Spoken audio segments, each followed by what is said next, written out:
Listen to that crowd. That's what they've been waiting for. Hosni Mubarak has gone.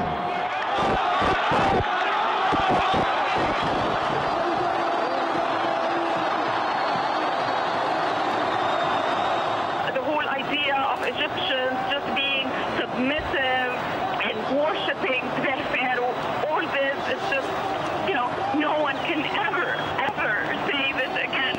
I am so proud. I am so proud. As an Egyptian, I felt a great sense of pride in that a country that had been so criticized for so many years, that its people were dormant, politically apathetic, disenfranchised, disengaged. Over the course of 3 weeks, they found their voice, and their voice on this night was heard.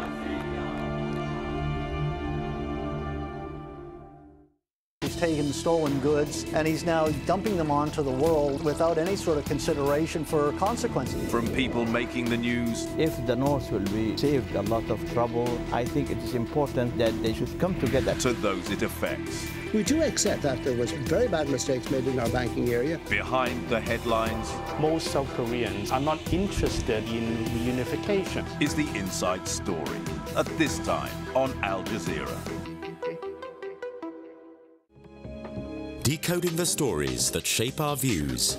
Those images catapulted the story back into the headlines. Everything that I thought would be easy was hard, and everything that I thought would be hard was easy. From mainstream media to consumer-led advertising. There are other options. What's at the front line of global media?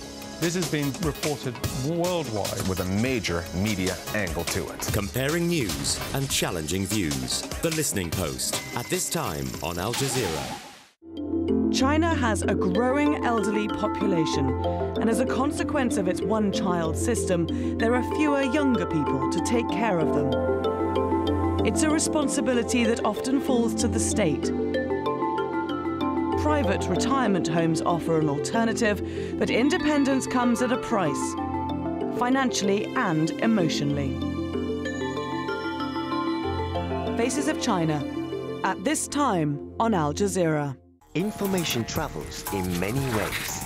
Knowledge passes in an instant. If you want to communicate with those shaping the headlines, this is your chance to ask questions directly to the people making the news. Riz Khan, at this time on Al Jazeera.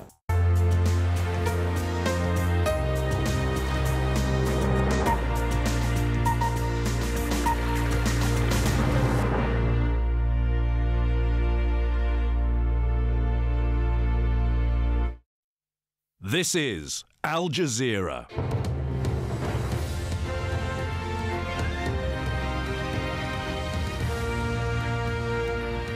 Welcome to the News Hour. I'm Emiko Molu from the Al Jazeera's News Centre here in Doha.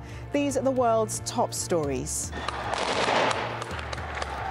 They're calling it a massacre. Anti-government protesters in Libya say security forces have launched a brutal crackdown. Demonstrations too in Bahrain, where trade unionists are calling for a national strike on Sunday. Across North Africa and the Middle East, demonstrators are calling for change. We'll bring you the latest from Yemen, Algeria and Morocco.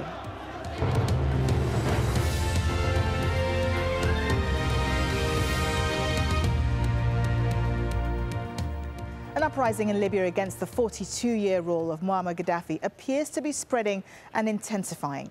Anti-government protesters have told Al Jazeera of what they call a massacre in the town of Benghazi, with tanks and snipers firing on demonstrators.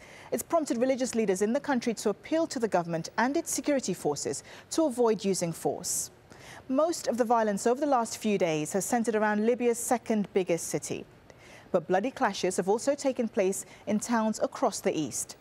And now we're getting reports of fighting in the western city of Nalut and in the capital Tripoli.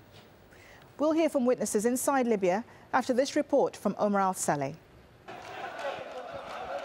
Thousands gather near Al-Bayda main mosque in northeastern Libya, a city rocked by days of anti-Gaddafi protests and a scene of death and violent clashes. Chanting, "There is no God but Allah," mourners carry in a coffin a dead protester. And this is what they faced. 50mm caliber bullet cases scattered on this field. Not far away, a security building seems to be set on fire, falling into the hands of angry residents. Some are arming themselves. This man walking away with a helmet and what appears to be an artillery round. In other parts of Al-Bayda, the scene is similar. More chaos and the sound of live fire echoing. Anti-Gaddafi graffiti sprayed on walls and a voice through a loudspeaker saying there is no state here. Reports of casualties running high and constantly rising. The city's hospital seems overwhelmed. In the morgue, the unlucky ones are waiting to be buried, and more are still coming. In nearby Benghazi, an ongoing battle, the sound of bullets and more lives lost. This man looks at his killed relative. The man murmurs he was not armed. More gunshots as clouds overshadow the sky. Also from Benghazi, this video, which we cannot independently verify, claims to show what protesters say is an African mercenary hired by the Libyan regime to attack demonstrators.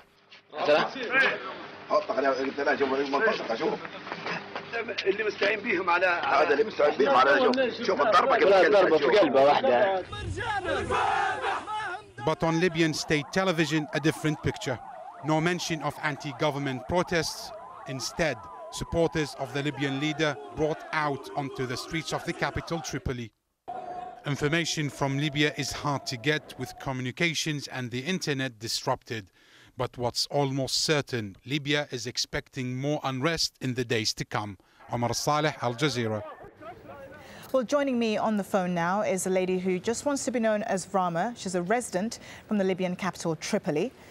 Rama, I just want to ask you, it's only in the last few hours that we've been hearing that there have indeed been protests in Tripoli. What have you been seeing? Yesterday we were out in the streets, driving around all morning, all afternoon. We were just seeing how the situation is in Tripoli. We drove by in the prison. The roads are blocked off, security everywhere. Last night we heard from family members that there's protesting in Fishloom area, Gilgaris, and AlJazeera. There's massacres going on. They dropped off the African killers here in Tripoli right now. They're all over the place and they're starting murders and nobody. We need help. We need help right now as we speak. They're everywhere. Rama, I think, if I can hear you correctly, you're talking about these reports that there have been foreign mercenaries there apparently attacking pro-democracy protesters. Have you seen any yourself, and have you seen any attacks? No, we have family members who were out in the streets last night. People were getting arrested. Fishloom area closed down. They closed down the Fishloom demonstration. They started shooting at them. They followed the people to their homes.